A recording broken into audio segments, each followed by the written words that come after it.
Rise up!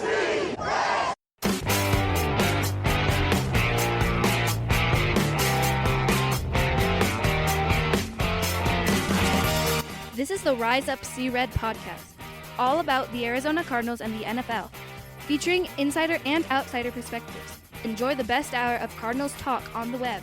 Now here are your hosts, Jess Root and Seth Cox.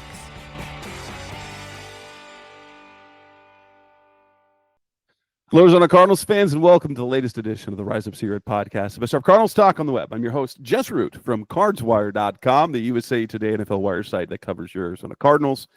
And recording on a Saturday afternoon, so we'll get this up. We'll get this published fairly quickly so that it is Saturday evening, Saturday afternoon when you can listen to it about 24 hours before the game. Is Seth Cox from RevengeOfTheBirds.com, SB Nation's Arizona Cardinals site. This episode 630. It's our preview, picks, and predictions, and props, of course, was the Cardinals play the San Francisco 49ers in the season finale. Neither team has anything to play for other than pride. The Cardinals are banged up. The 49ers are banged up. This game's going to be ugly, isn't it? Nothing like the Josh Dobbs revenge game to get your juices flowing. Ooh, and with that, banged up Kelvin Beachum starting a left tackle. Jackson Barton got hurt in practice this week, so it looks like it's the fifth-round pick rookie Christian Jones going to start at right tackle. So you're going to see two rookies on the right side of the offensive line. Please don't kill Kyler. The last thing we need is an injury in the season finale. That is long term. So let's not do that. Not that I want to see Clayton Tune either. I do not want to see Clayton Tune playing. No.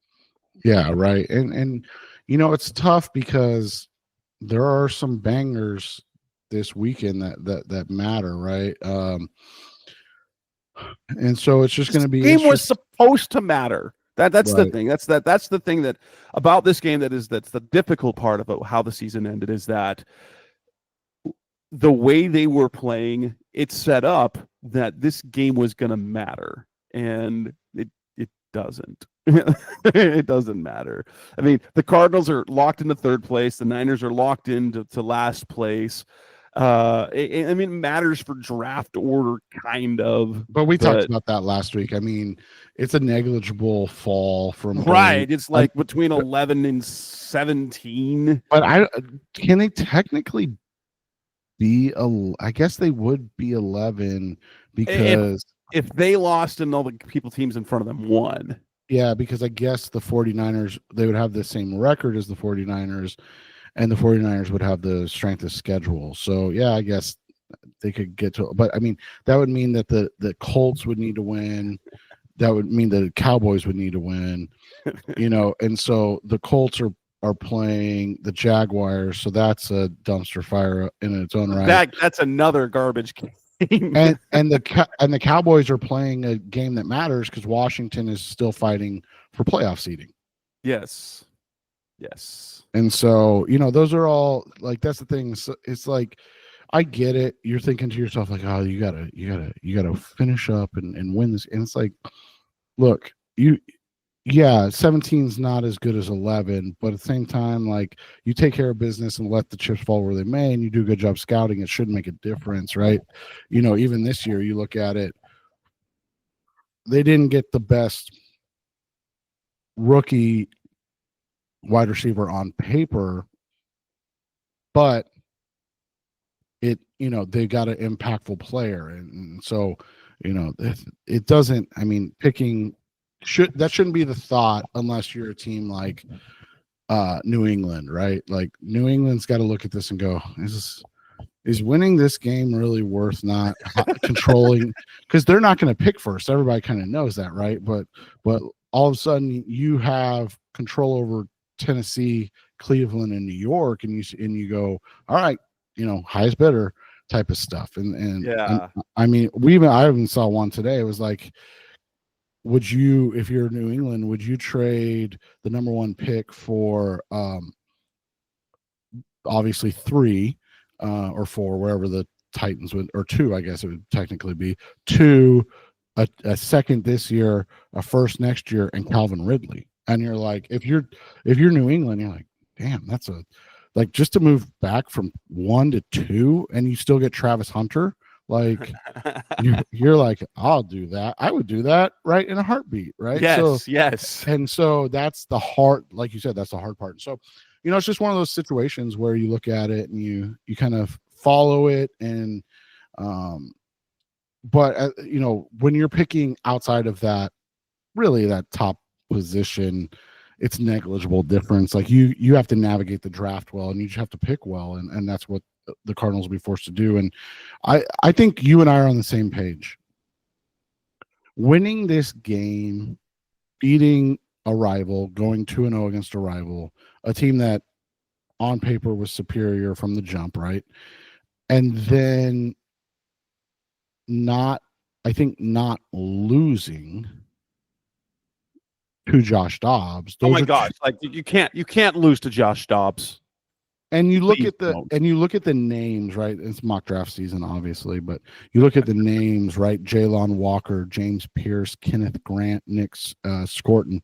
Those are all impactful front four players, one interior defensive lineman type, 3 edge rushers.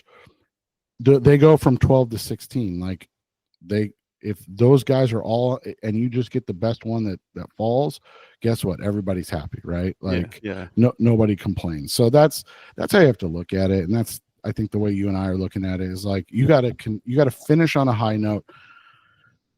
It's more important to not go 1-6 than it is to draft 11. To me. Right. Yeah, absolutely. And the 49ers, let's look at the 49ers over the last several weeks. The Cardinals last played them in week 5, beat them 24-23 on that Chad Ryland field goal in his debut with the team, dropping them to 2-3 at that point. Since then, things have kind of fallen apart. In fact, the Niners they're in the same situation as the Cardinals. They've gone 1-6 in their last 7 games, 2-6 since their bye week. They had a nice win over Tampa Bay, and then after that, their only win is over the dreadful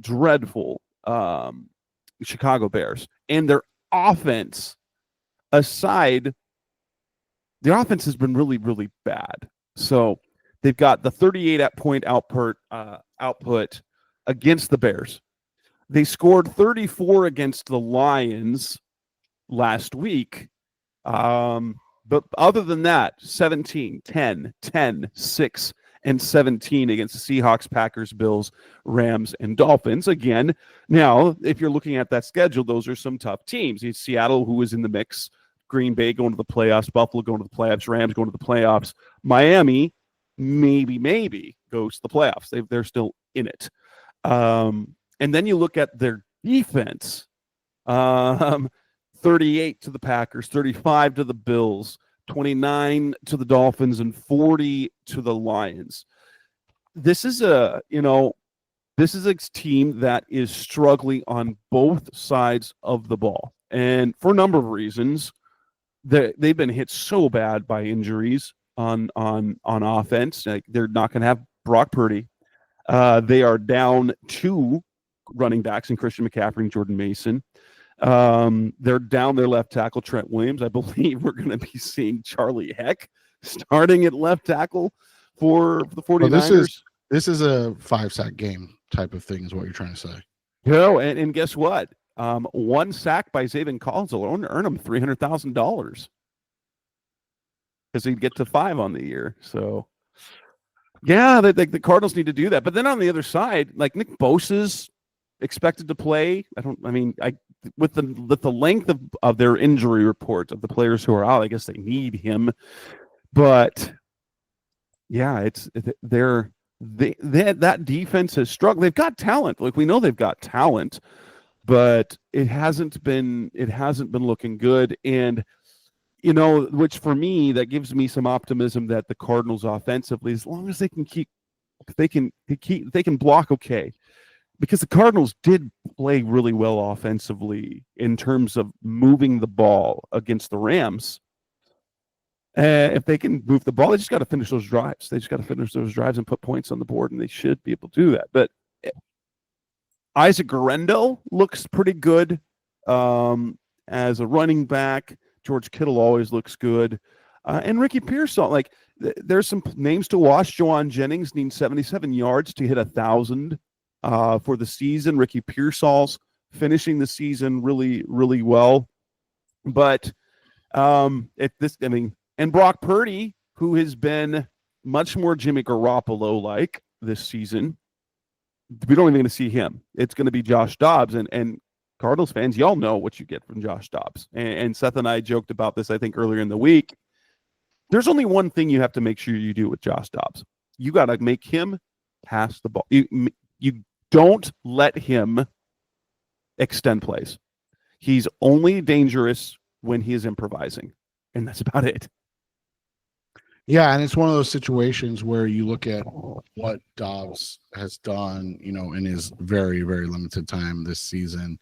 And you mentioned it. It's, he's dangerous with the ball in his hands and in kind of garbage time.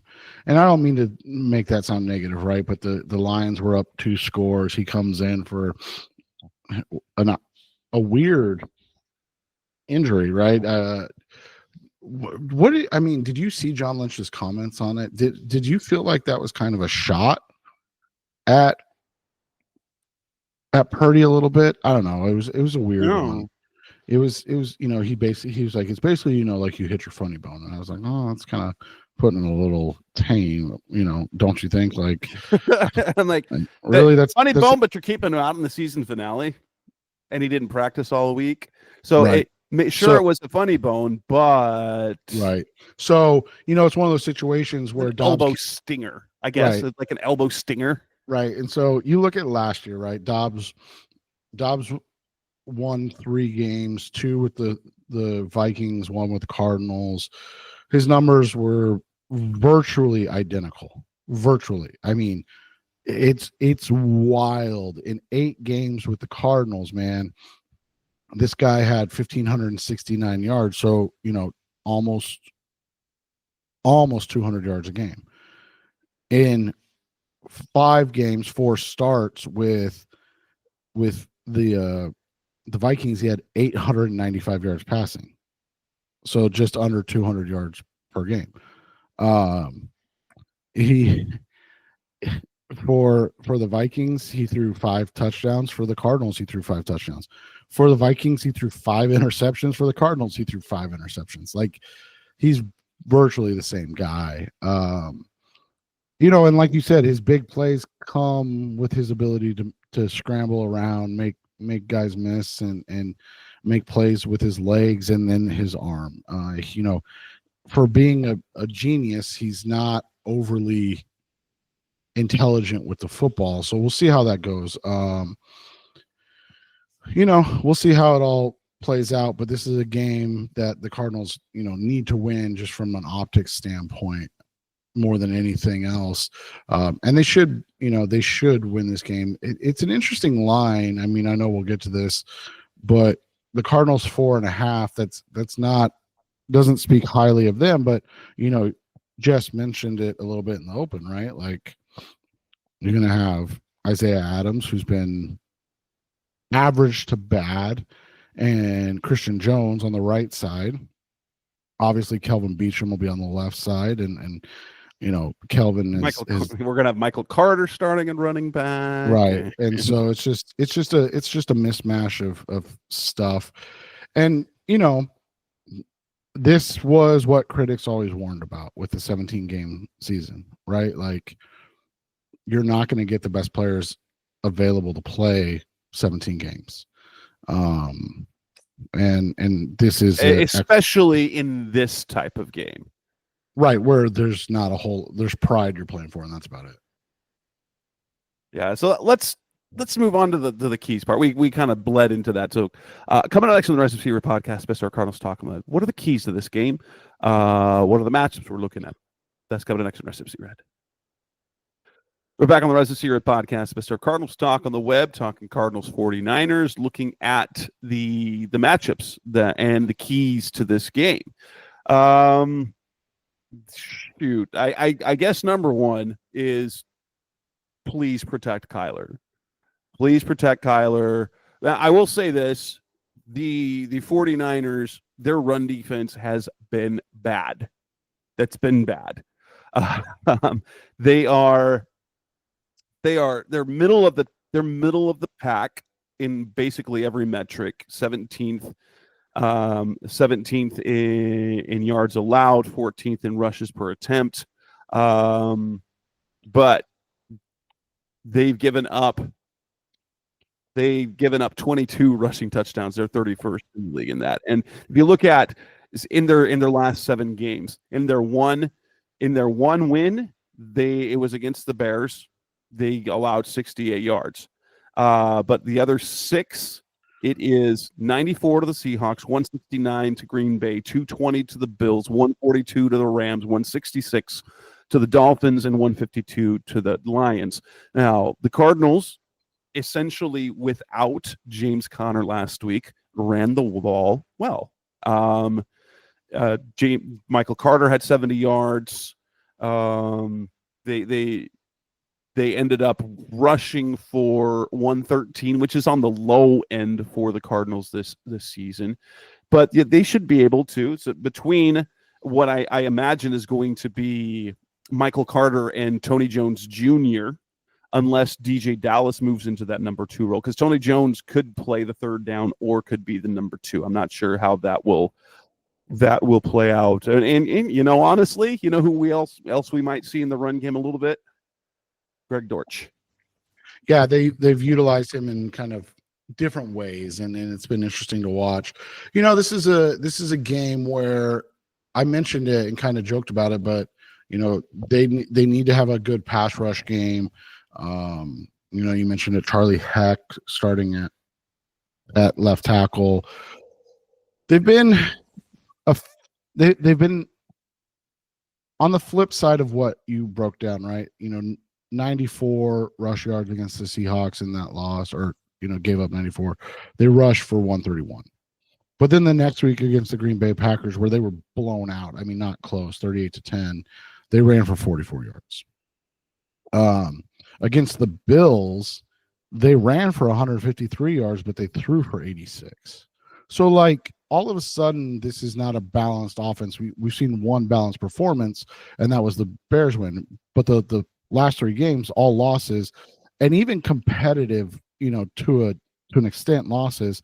63 yards rushing against the Rams, 81 yards rushing against the Dolphins, 75 yards rushing against the Lions, right? This is a team much like the Cardinals, just in a different way that they go about it, that relies on that run game to open up the passing game. So yeah, they're putting up passing numbers. I mean, we've seen some gaudy statistical passing numbers, but it's not efficient.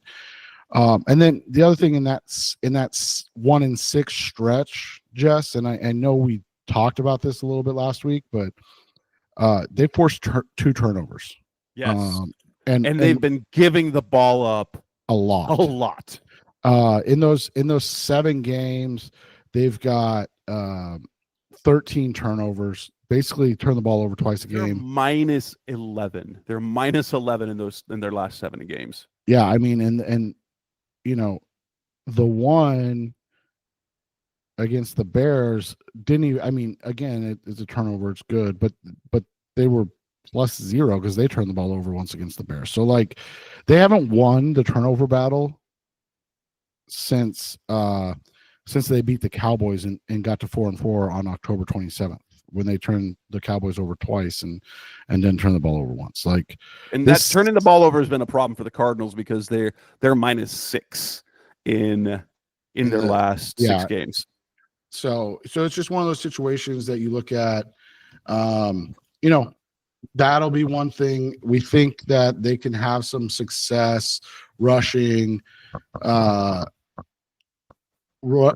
Josh Dobbs. They're not running the ball nearly as well as they normally do. And then you broke it down. They don't stop the run well, but they're not getting after the passer either, Jess. Kyle Posey is one of my good buddies in real life, but he covers the 49ers for Niners Nation, the SB Nation site. And he and I just chat about ball all the time. And that's one of the conversations that we've been having quite a bit.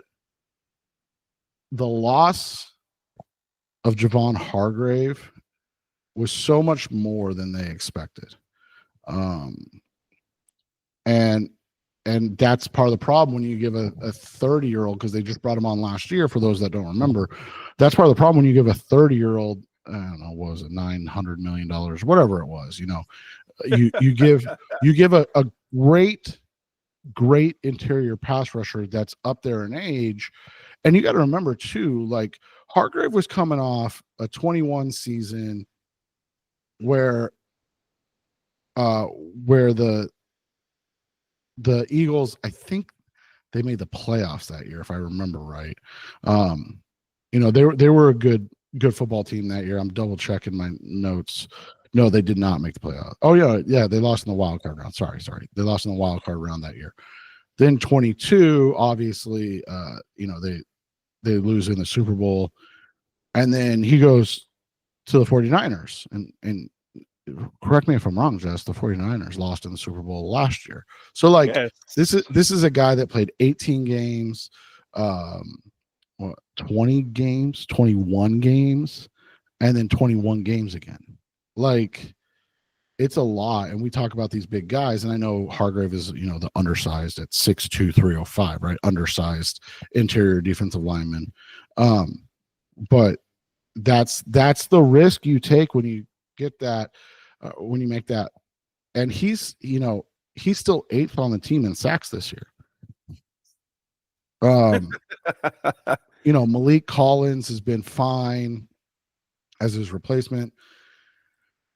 And the problem for them pass rushing is that Nick Bosa hasn't been great. Well, and that's because they don't have to, like, they'll give up a half a sack a game to Leonard Floyd and Malik Collins. They're not going to let Nick Bosa get 2 sacks a game. Yeah, and Nick Bosa has 9 sacks this year, and that's after having half and 15 and a half last year, something crazy like that. It was 10 and a half last year. It was 18 and a half when he was defensive player of the year in 22. But he's become, like, he's good, but he hasn't been a difference maker this year. Well, but that's the thing, is he's truly the only difference maker on that line now. Their secondary is surprisingly good. Would you not agree with that? Like, they're doing, they do. Travaris Ward is not playing as well as he did, but Diamador Lenore has really stepped up. They signed him to a contract extension, and Renardo Green is Kyle Madsen over at Niners Nation, not Niners Nation, but Niners Wire. He told me, like, in the preview, enemy lines, it says Renardo Green's the best best rookie cornerback that they've had since Shanahan got here. Well, and I haven't looked, I'm not going to lie, because it's just been kind of hard to even follow. Is Ward playing this week even? I didn't see him on the injury report because he didn't play last weekend, so I don't know. I didn't know if they put him on IR already. I don't, because again, like you kind of mentioned, these games are really hard to follow. But you're talking about, to your point on Ward, he's only played in 11 games this year. Last year, he was an All-Pro. And so to get a regression from All-Pro to a guy that they can't keep on the field consistently because he's struggling, as good as Renardo Green and Lenore have been, that's how bad it's been for Ward. And then the other guy that struggled this year, when I talked to Kyle, was the guy that wanted to fight James Conner. What was his name? I'm escaping me now. Talanoa Hufanga. Hufanga. He hasn't been as he just good looks this year. Yeah, he just looks kind of slow now. And in fairness, Fred Warner is looking human, older. Yeah. He's not. He's still great, but he doesn't look like the best linebacker in the NFL. But again, that goes back to what we talked about a little bit earlier. Like, you go, in 2022, you look at the run Fred Warner had, right? From 2020 until last year, where he was clearly the best inside linebacker in the NFL. He plays 20 He's still games. been really, really good this Right. year, by the way. Right. Yeah, we're picking nits here, right? But you look from his 2020 season, 16 games, and then 2021, the first 17 game season, they make it to the conference championship, and so 20, he plays in 20 games. Then the next year they make it to the conference championship, he plays in 20 games. Then the next year, obviously, they make it to the Super Bowl, he plays in 20 games. Like, I was talking to Kyle about it, and I'm like, I wonder how much we discount linebackers being kind of the running backs of the defense, right? Like their lifespan, just because of, especially the way Fred plays, right? He is just such a freak of nature, athletically, physically, that he's just all over the place consistently, that he, you have it's not shocking, right, to see him have a down year. And by the way, he's still one of the 5 to 7 best linebackers in the NFL in a down year, as opposed to the problem was he was literally just so far superior to everybody else that now you're like, oh, he's human. And then that's also tough to watch, even as a fan, right? Yeah, well, it's wild because if you look statistically, he's no worse. It's just, it's not in the stats. It's when you see on the field, his impact has diminished just a little bit, and that's impacted by the fact he hasn't had Drake Greenlaw most of the year. Devondre Campbell didn't play that well. And then coverage. And then we mentioned the front, like he's not being kept clean like he normally has been. Like, and Greenlaw's out again. Like Greenlaw's on IR again, and Campbell is banished. Right, he's in the shadow realm at this point. Oh man. But yeah, so it's just, it's difficult. It's not fun to watch, because as much as a pain in the ass and thorn in the side as Warner has been, he was still great. And like you enjoy watching greatness, right? Yes. But yeah, I mean, so that's the thing, is there's matchups on both sides of the ball that you look at and you go, the Cardinals can take advantage of. I mean, we mentioned the strength is going to be, Lenore, Green against guys like Marvin Harrison, Michael Wilson, Greg Dortch. While Warner is down, he's still very good in the passing game. The difference being now he's not making plays on the ball as consistently as he was. So instead of it being a pass breakup or an interception, he's just making a tackle immediately, right? Like he's not getting burned by any means. He's just giving up catches that in years past were like, oh, look at the play he just made again, right? And so those are some things to watch. And then, I mean, you mentioned it. They should be able to run the ball. I don't care. I don't care if it's James Conner is not in. Like, they should be able to run the ball. And then on the flip side, they've got to create havoc for Dobbs. He's prone. I know he's only played 5 snaps. This guy wants to throw interceptions. That's what he does.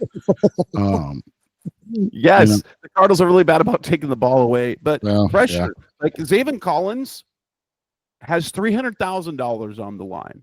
So let's get Zaven 1 sack at least. He gets $300,000 for 5 sacks. It would set a career high for him.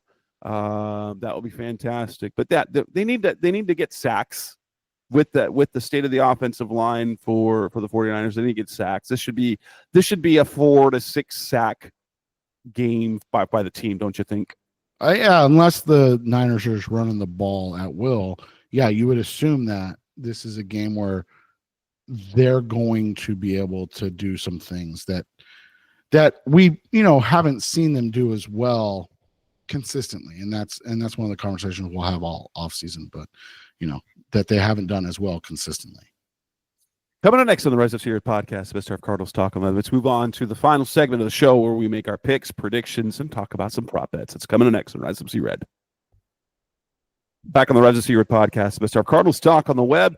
Time to make our predictions for this game. This one's really hard, but ultimately, the Cardinals better be able to beat this team. They should, even with the tackle situation, they should be able to move the ball, and they shouldn't give up not a ton of points against this 49ers team. I just wrote my prediction for Niners Wire, and I said Cardinals 27, 49ers 19.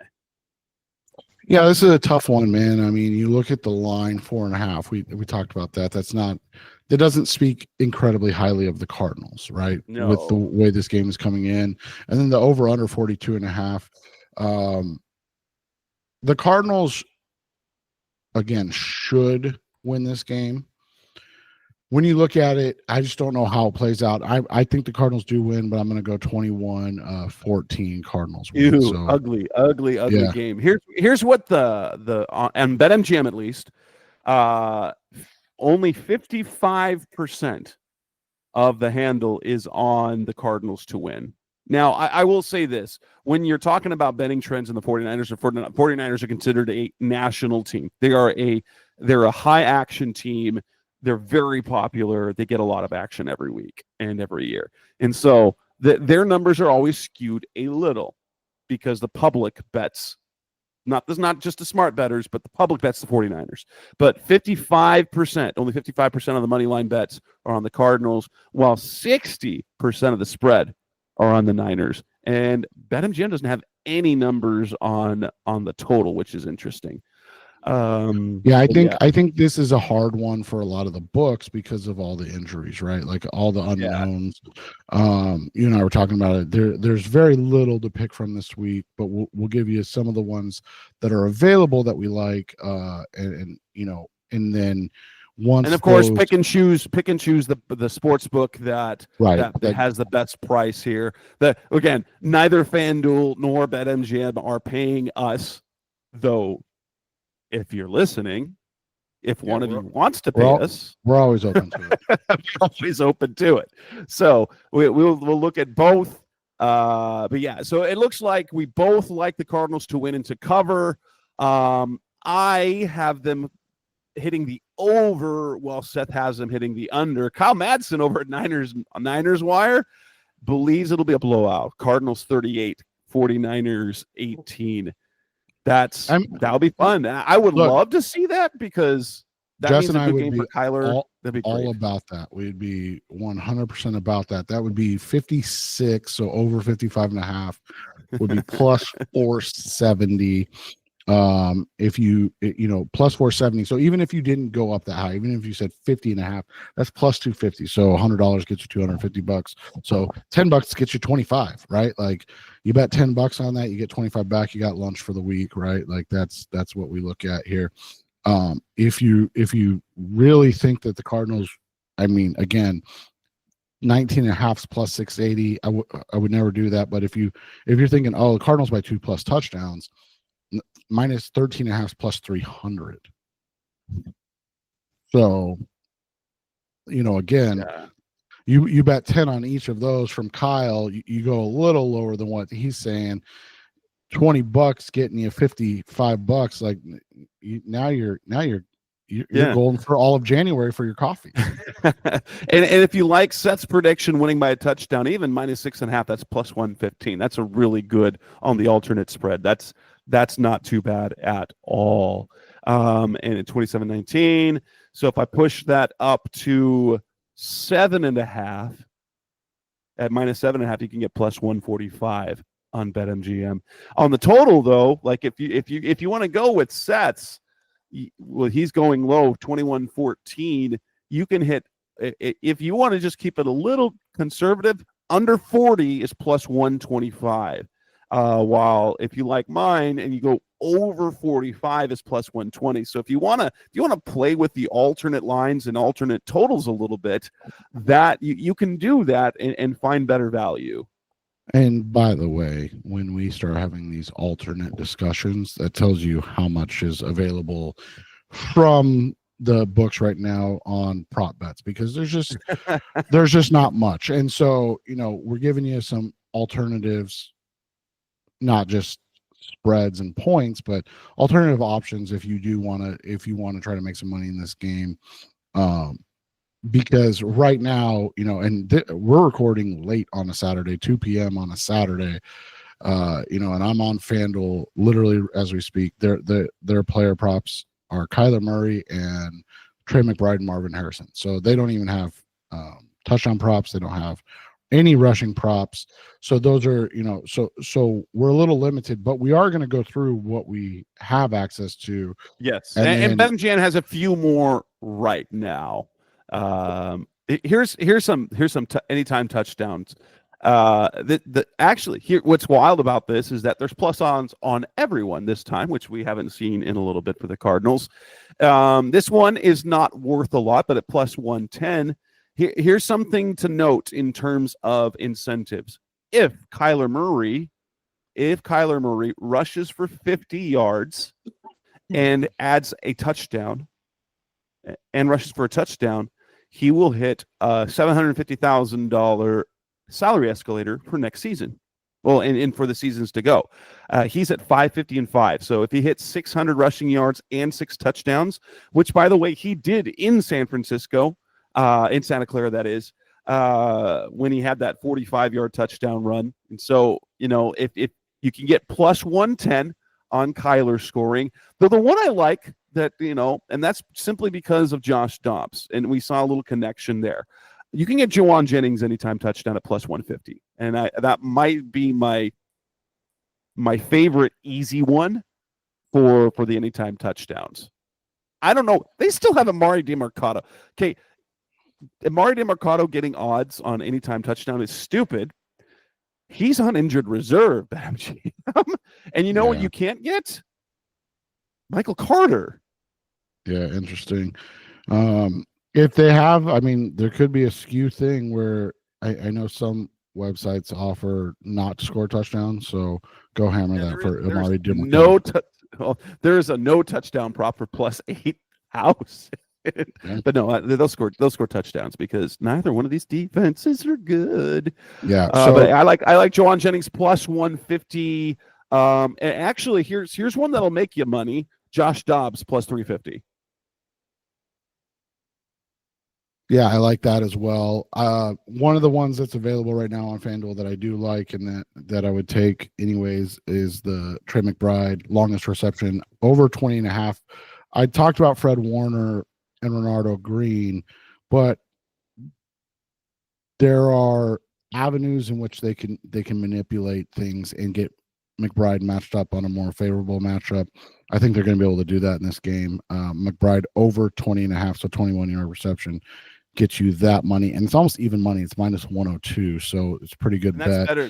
They have got McBride on the same number for longest reception, but it's minus 125. So minus 102, better value on FanDuel there. What do you think of Harrison Jr.'s over 4.5 total receptions? I go back and forth because I don't think that he's going to get there because it would be such a massive game. But I do think that there's going to be a concerted effort to see how close they can get him to 1,000 yards on the season. Again, we're talking about something that doesn't, in the scheme of things, doesn't matter. And if you come in and you finish with 1,000-yard rusher and 2 1,000-yard receivers, you look at it, and even though there are some statistical issues or some actual issues that we would agree need to be rectified, it does help with the feels a little bit, right? Yeah. So if you like that, so if you want alternate receiving yards, if you go 100 plus, okay, for I don't know about Juwan Jennings, but Trey McBride's plus 300 and Marvin Harrison Jr.'s plus 425. So if you think that they're going to push for that big game, that might be fun to do. And even Harrison, so you can ladder that up. Harrison's basic over-under is 56.5, but plus, 75 plus is plus 185, and 100 plus is plus 425. Now he is 177 yards away from 1,000. So that'd be a monster game. So if you want to go that, you can't even get 125 plus. You can get Trey McBride at plus 700 at 125 plus, but and it's just like, again, I don't think it's going to happen. I don't think Jess thinks it's going to happen, but it's one of those things just to watch. Like, and so his over 4.5 is plus money in terms of total receptions. So if you think it's going to be a concerted effort, like, hey, we're going to try to get him the ball a little more consistently early in the game or in the flow of the game, that's one of those ones you go, okay, I'm going to take note of that, and I'm going to see if I can get, catch them sleeping. So you take him at over 4.5, then maybe you take him at 7 receptions. Again, there's no alt receptions right now, but if he's plus 138, I'm going to guess 7 reception plus is going to be between plus 250 and plus 300. Like, you're in a really nice territory to make a little bit of money. On rushing props, I like Michael Carter at 56.5 over that, minus 115, and then ladder that to 75 plus. Not all the way to 100 plus, I don't think, although you can make them. So you get plus 130 at 75 plus for alternate rushing yards. And if you want to play all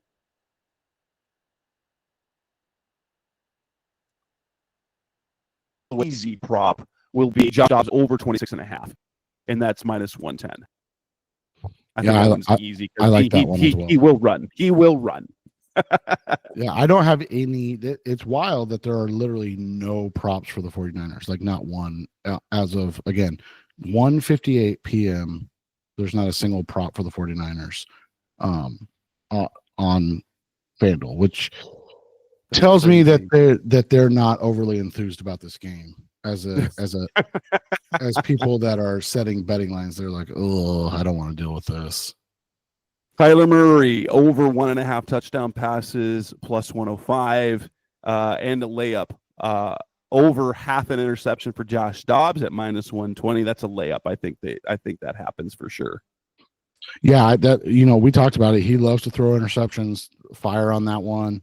They usually don't do alt interceptions, but yeah, I like that one. I think that Kyler goes for 2 or 3 touchdowns with this one, so I would take his over, and then if you can get 3 plus, why not throw a couple nickels on that as well? It wouldn't hurt. And with that, we will wrap up this edition of the Rise Up Seared podcast, the best of Cardinals talk on the web. We'll figure out what we're going to do in the offseason. We'll definitely talk next week about the game, and then we'll kind of start setting a schedule, because we'll still give you offseason content. We've got the playoffs coming up, so we'll talk about them. We'll give you our best bets for the playoff games coming up, because, hey, who doesn't like to win a little money while watching other teams play as well? That's Seth Cox. I'm Jess Rude. This is the Rise of Secret podcast. We'll be back again soon. Thanks for listening to the latest edition of the Rise Up, See Red podcast. Listen to previous episodes and subscribe to the show on Apple Podcasts, Stitcher Radio, Audioboom, or many other podcast platforms, so shows are delivered directly to your mobile device. Please give the show a 5-star rating and always support the sponsors who support the show. We'll be back soon for the best hour of Cardinals talk on the web. Rise up, Red Sea, be Red, See Red, and of course, Rise up, See Red.